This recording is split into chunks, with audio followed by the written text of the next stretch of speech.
Condition कुछ यहां पर इस प्रकार से रहती है कि एलिमिनेशन और वर्सेस सब्स्टिट्यूशन, हेडिंग लगा लीजिए एलिमिनेशन वर्सेस सब्स्टिट्यूशन। एलिमिनेशन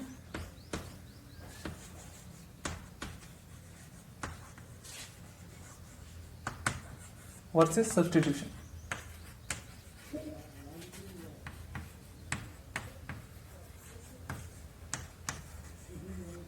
देखिए आपका एलिमिनेशन कब होगा, जब आपका न्यूक्लियोफाइल है एज अ बेस वर्क करेगा, एज अ बेस वर्क करेगा,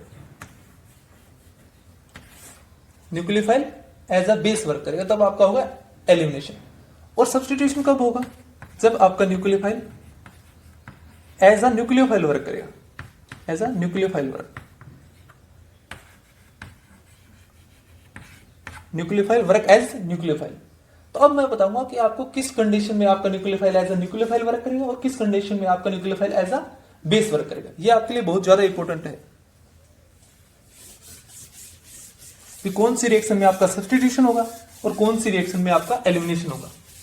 रिएक्शन की कंडीशन आपकी सेम ही रहेगी, लेकिन आपको पता नहीं चलेगा कौन सी रिएक्शन में आपका एलिमिनेशन हो रहा है और कौन सी रिएक्शन में आपका सब्स्टिट्यूशन हो रहा है। तो देखिए ये डिसाइड होता है आपकी तीन टाइप से। सबसे पहला एल्काइल हैलाइड किस प्रकार का आपका, एल्काइल हैलाइड की nature, alkyl halide nature. Second आपका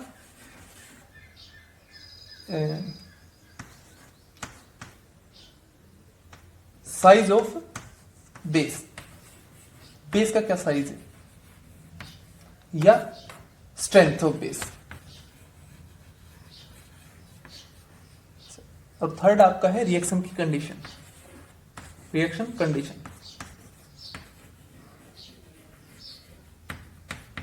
तीन बातों पे डिपेंड करता है आपका कि सब्स्टिट्यूशन होगा या एलिमिनेशन होगा, कि आपका एल्काइल हैलाइड की क्या नेचर है, कि आपकी सबस्ट्रेट कैसी है, सेकंड आपका बेस क्या है, स्ट्रॉन्ग है या वीक है स्ट्रेंथ के रूप में, अगर साइज लार्जर है, बल्कि है या स्मॉलर ग्रुप के साथ आपका जो बेस है, थर्ड आपका रिएक्शन की कंडीशन।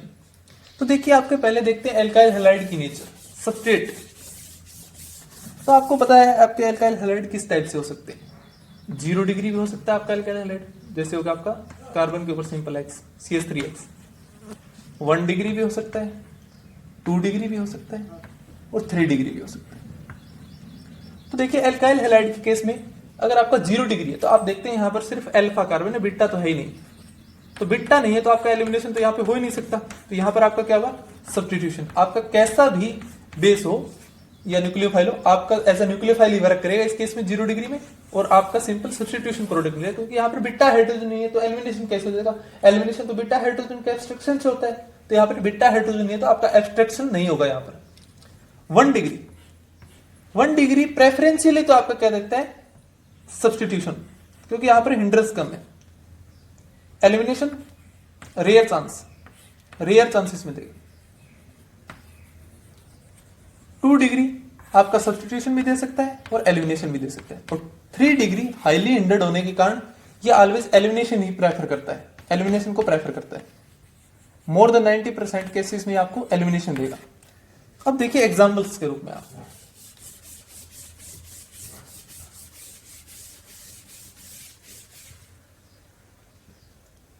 आपने ले लिया primary alkyl halide, primary alkyl halide.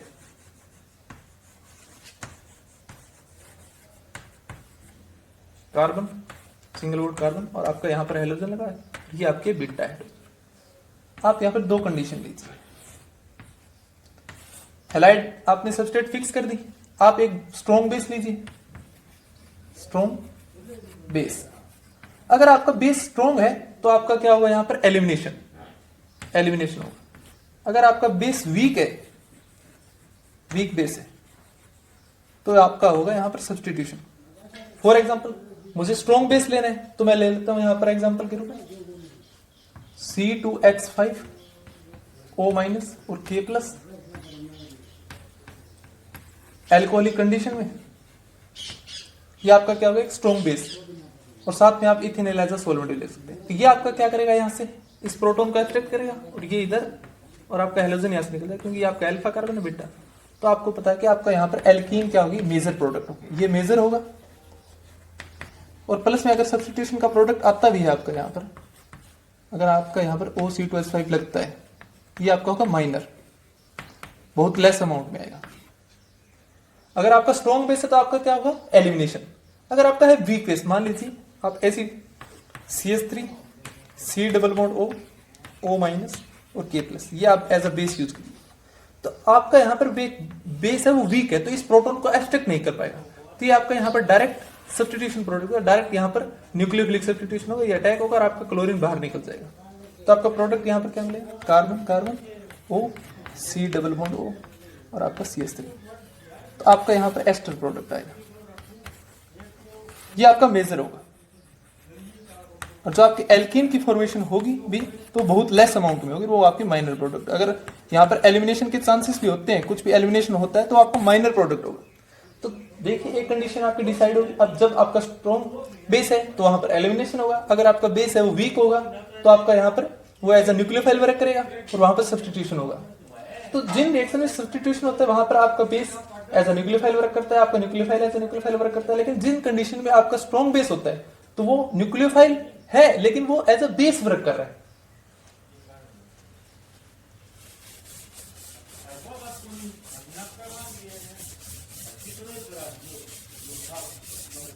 Second condition देखिए आप, क्या आपने फिक्स कर लिया कि आपका एल्काइल हैलाइड है वो सेकेंडरी है,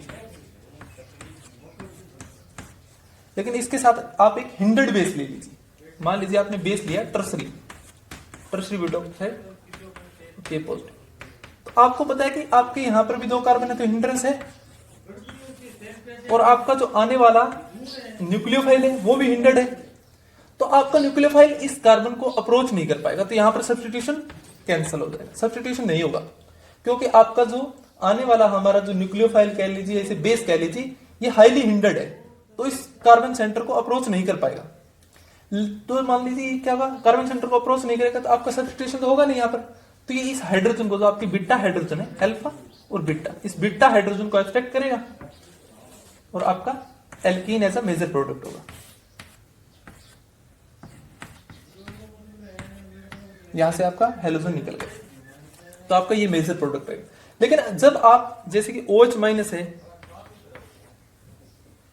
OH माइनस और K प्लस, KOH लेते हैं, एल्कोहलिक KOH, तो आपको पता है अब आपका जो न्यूक्लियोफाइल है वो लेस हिंडर्ड है, स्मॉलर इन साइज है, तो ये आपका इस कार्बन सेंटर को अप्रोच कर सकता है इजिली, तो ये अप्रोच करेगा तो यहां पर आपका सब्स्टिट्यूशन होगा ना कि एलिमिनेशन। तो इस कंडीशन में आपका सब्स्टिट्यूशन होगा और आपका कार्बन के ऊपर 2 कार्बन लगे हैं और आपका यहां पर OH लग जाएगा और आपका एल्कोहलिक आपका मेजर प्रोडक्ट होगा। तो आपको पता चला कि जब आपका बेस हाईली हिंडर्ड है तो वो आपका एज अ बेस वर्क नहीं कर रहा है, एज अ न्यूक्लियोफाइल वर्क नहीं कर रहा है यहाँ पर, तो वो एज अ बेस वर्क कर रहा है और वहां पर आपका एलिमिनेशन हो रहा है। तो आप देखिए कि आपका जब बेस है वो हाईली हिंडर्ड होगा तो वहां पर एलिमिनेशन होगा, और जब आपका बेस हाईली हिंडर्ड नहीं होगा, स्मॉलर इन साइज होगा, तो वहां पर आपका सब्स्टिट्यूशन होगा। तो ये आपकी सेकंड कंडीशन थी। लास्ट में मैं आपको समराइज करा दूंगा सारी कंडीशन। थर्ड आपका एग्जांपल है वो है कि आपका ले लिया टर्सरी सबस्ट्रेट, तो आपको पता चल गया कि आपकी सबस्ट्रेट है हाईली हिंडर्ड, ये आपका अल्फा, ये बीटा, ये तीनों ही आपके बीटा सेम है यहाँ पर। तो देखिए आपने लिया C2H5 O minus K plus, ये आपका बेस हो गया, साथ में C2H5 OH आपका सोलवेंट हो गया। तो अब आप देख रहे हैं कि आपको पता है कि ये सबस्ट्रेट आपकी वो हाईली हिंडर्ड है, टर्सरी है, तो यहां पर प्रेफरेंसली आपका क्या होगा, एलिमिनेशन, तो आपका अल्फा और बीटा के बीच में डबल बॉन्ड आ जाएगा, ये आपका मेजर प्रोडक्ट होगा। मेजर जब हम यहां पर बेस यूज नहीं करते हैं, सिंपल सोलवेंट लेते हैं, मान लीजिए आपने यहां पर C2H5 वो सिंपल सोलवेंट लिया है और कुछ भी नहीं लिया, तो जब आपका सिंपल सोलवेंट होता है तो उस कंडीशन में आपको होता है सब्स्टिट्यूशन, और वो भी SN1 मैकेनिज्म से। SN1 में क्या होगा, आपका हेलोजन पहले टूट जाएगा और कार्बोकेटाइन का इंटरमीडिएट बनेगा पॉजिटिव चार्ज, और आपका इथेनॉल का जो लोन पेयर है वो इस कार्बन के पॉजिटिव सेंटर पे अटैक मारेगा और आपका क्या बनेगा, यहाँ पर आपका यहाँ पर ईथर की प्रिपरेशन होगी, ये प्रोडक्ट होगा आपका। इस रिएक्शन का नाम है कि जिस रिएक्शन में आपका न्यूक्लियोफाइल है वो सोलवेंट ही है, आपका अदर कोई न्यूक्लियोफाइल नहीं है इस रिएक्शन के अंदर, आपका सोलवेंट ही, जैसे कि इस रिएक्शन में आपका सोलवेंट भी था और आपका न्यूक्लियोफाइल भी था जो एज अ बेस वर्क कर रहा था क्योंकि आपकी सबस्ट्रेट हिंडर थी। और आपका यहाँ पर जो सोलवेंट ही है, अकेला रिएक्शन में और कुछ भी नहीं है, आपका सिर्फ सोलवेंट यूज कर रहे हो, तो वो रिएक्शन जिनमें आपका solvent as a nucleophile work करता है उन रिएक्शन को बोलते हैं हम सोलोलिसिस रिएक्शन। तो ये आपके solvolysis reaction, solvolysis reaction, those reaction in which your nucleophile your solvent work as a nucleophile, which reaction are called solvolysis reaction. एक आपको टेम्परेचर की कंडीशन के लिए कहा था मैंने, टेम्परेचर सब्स्टिट्यूशन रिएक्शन में ज्यादा यूज होता है या आपका टेम्परेचर एलिमिनेशन रिएक्शन में ज्यादा यूज होता है? तो आप एक तरफ एलिमिनेशन देखिए और एक तरफ सब्स्टिट्यूशन।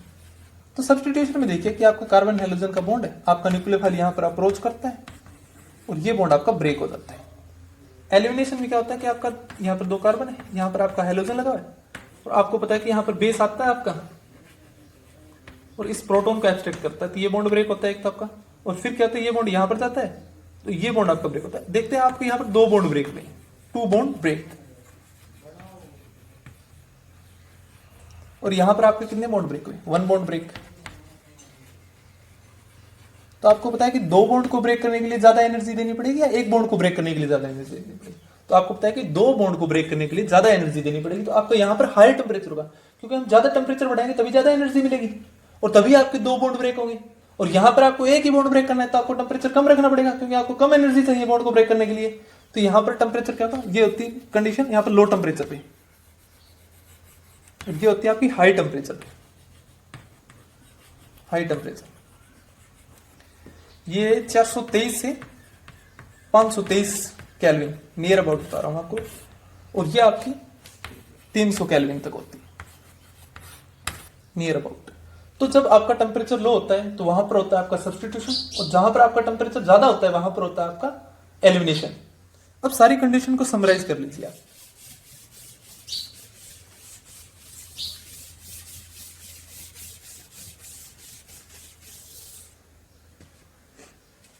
देखिए भी आपकी 0 डिग्री सबस्ट्रेट है, 1 डिग्री सबस्ट्रेट है और 2 डिग्री सबस्ट्रेट है और 3 डिग्री सबस्ट्रेट है। तो आपको पता है कि 1 डिग्री में आपका क्या होगा, ऑलवेज सब्स्टिट्यूशन, क्योंकि यहां पर बीटा हाइड्रोजन नहीं है, बीटा हाइड्रोजन नहीं है तो आपका एलिमिनेशन यहां पर कभी भी नहीं होगा। यहां पर आपका सिर्फ क्या होगा, सब्स्टिट्यूशन। 0 डिग्री सबस्ट्रेट देखा और आपको करना क्या है, सब्स्टिट्यूशन करना है, चाहे आपका बेस कैसा भी हो। अगर आपकी सबस्ट्रेट है 1 डिग्री, 1 डिग्री सबस्ट्रेट है, तो आपको क्या करना है, आपको देखना है कि आपका जो बेस है वो वीक है या स्ट्रॉन्ग है। अगर आपका बेस वीक है तो आपका क्या होगा यहां पर, सब्स्टिट्यूशन। अगर आपका बेस स्ट्रॉन्ग है तो आपका यहां पर होगा एलिमिनेशन। तो आपने सेकंड कंडीशन डिसाइड कर लिया कि आपकी सबस्ट्रेट जब 1 डिग्री है तो अगर आपका बेस है वो वीक है, बेस और इसका मतलब वीक, और यहां पर बेस और इसका मतलब स्ट्रॉन्ग। अगर सब्स्टिट्यूशन का मतलब क्या है कि आपका बेस क्या वर्क किया, न्यूक्लियोफाइल की तरह वर्क करे, और यहां पर आपका बेस है स्ट्रॉन्ग तो आपका हुआ एलिमिनेशन। एलिमिनेशन का मतलब आपका बेस एज अ बेस ही वर्क कर रहा है। और सेकेंडरी है आपकी सबस्ट्रेट, सेकेंडरी है तो हिंड्रेंस बढ़ रही है, आप देख रहे हैं कि इधर जा रहे हैं तो हिंड्रेंस आपकी क्या हो रही है, इंक्रीज हो रही है, सबस्ट्रेट पे जो हिंड्रेंस है वो इंक्रीज हो रही है। तो आपका यहां पर क्या होगा, अगर आपका बेस की यहां पर 2 कंडीशन है, आपका बेस है बल्कि बेस, तो आपका क्या होगा, एलिमिनेशन, मतलब कि एज अ बेस वर्क किया। और जब आपका बेस है स्मॉलर, लेस हिंडर्ड, तो आपका बेस यहां पर सब्स्टिट्यूशन करेगा, और सब्स्टिट्यूशन करेगा मतलब आपका एज अ न्यूक्लियोफाइल वर्क किया। और टर्सरी सबस्ट्रेट है तो सबस्ट्रेट आपके हाईली हिंडर्ड होगी, तो आपका बेस कैसा भी हो तो वहां पर आपका क्या होगा, elimination. Elimination preferentially more than 90% cases में आपका एलिमिनेशन ही प्रोडक्ट मिलेगा। एक केस था कि आपका अगर आप वहां पर आपका न्यूक्लियोफाइल ही ना हो, आपका सिंपल सोलवेंट हो, और आपका सोलवेंट ही एज अ वर्क करे, सोलवेंट वर्क एज न्यूक्लियोफाइल, तो वहां पर सब्स्टिट्यूशन होगा और जो आपका प्रोडक्ट जाएगा वो SN1 मैकेनिज्म से जाएगा। और इस रिएक्शन का नाम क्या होगा, those reaction in which your solvent work as a nucleophile are called solvolysis reaction, solvolysis reaction. जैसे कि मैंने आपको पिछले लेक्चर SN1 में बताया कि आपका पहले वहां पर कार्बोकेटायन इंटरमीडिएट की फॉर्मेशन होती है, वहां पर आप जो सॉल्वेंट यूज करते हैं पोलर प्रोटिक सॉल्वेंट, वो आपका कार्बन और हाइड्रोजन के जो बॉन्ड को ब्रेक करता है। वहां पर होता क्या है, आपकी सोलोलिसिस रिएक्शन होती है, सोलोलिसिस रिएक्शन से जो एनर्जी जनरेट होती है वो इस बॉन्ड को ब्रेक करने में यूज होती है। एक कंडीशन और आपकी रही कि आपकी रिएक्टिविटी का ऑर्डर क्या रहेगा। तो आप देखते हैं कि सेटजेफ के अकॉर्डिंग आपका मेजर प्रोडक्ट क्या था, मोर सब्स्टिट्यूटेड एल्किन। तो मोर सब्स्टिट्यूटेड के अकॉर्डिंग आपका प्रोडक्ट था more substituted alkene will be the major product, more substituted. तो मोर सब्स्टिट्यूटेड एल्किन आपकी मेजर प्रोडक्ट। तो आपका टर्सरी होगा, अगर आपका कार्बन सेंटर टर्सरी है तो आपका यहां से हेलोजन जाएगा और ये डबल बॉन्ड आएगा। तो आपके एल्किन पता है कि यहां पर बाई सब्स्टिट्यूट है, आपके 2 कार्बन से सब्स्टिट्यूट है। लेकिन आप जब ये तो कितनी डिग्री थी, 3 डिग्री तक, आप ले लेते हैं 2 डिग्री, एक हाइड्रोजन लेना पड़ेगा। तो आपका प्रोडक्ट क्या होगा, आपका यहां से अल्फा और बीटा के बीच में डबल बॉन्ड आएगा और आप क्या करेंगे यहां से आपकी मोनो सब्स्टिट्यूटेड एल्कीन है। तो ये इससे लेस सब्स्टिट्यूटेड है, तो ये क्या होगी ज्यादा, ये प्रेफरेंशियली होगा और ये कम होगा यहां पर। और एक ले लीजिए आप प्राइमरी 1 डिग्री, ये आपकी 2 डिग्री थी। तो यहां पर आपका एल्कीन क्या बनेगा 0 डिग्री सब्स्टिट्यूट, यहां पर कोई भी सब्स्टिट्यूट नहीं है लिस्ट। तो आपको पता है कि ये आपका मेजर प्रोडक्ट का ऑर्डर रहेगा। तो आपकी जो 3 डिग्री सब्स्टिट्यूट होगी वहां पर सेटजेफ के अकॉर्डिंग सबसे ज्यादा रेट होगा आपका एलिमिनेशन का। एलिमिनेशन कौन से सब्स्टिट्यूट में फर्स्ट होगा, जहां पर 3 डिग्री होगी, 3 डिग्री फिर 2 डिग्री और फिर 1 डिग्री। ये है रेट ऑफ एलिमिनेशन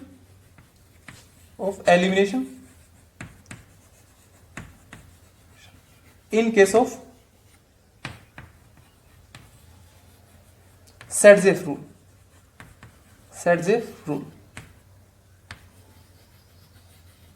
सेटजेफ के अकॉर्डिंग आपके क्या थे, हेलोजन क्या थे, क्लोरीन, ब्रोमीन और आयोडीन।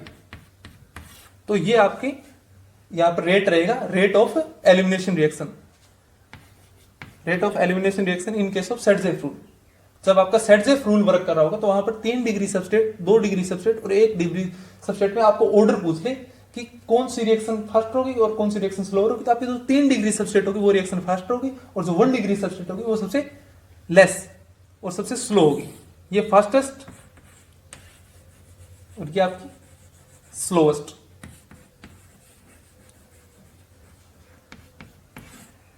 तो यही आपके पॉइंट थे जो आज के लेक्चर के, जो आपके एलिमिनेशन का टॉपिक था। मैं उम्मीद करता हूं कि इस लेक्चर से बाहर आपका कोई भी एग्जाम का क्वेश्चन नहीं जाएगा। मैंने जितनी भी डिटेल था, जितना भी आपको हो सकता था, मैंने डीप से डीप कराया इस टॉपिक को। तो दोस्तों उम्मीद करता हूं कि आपको लेक्चर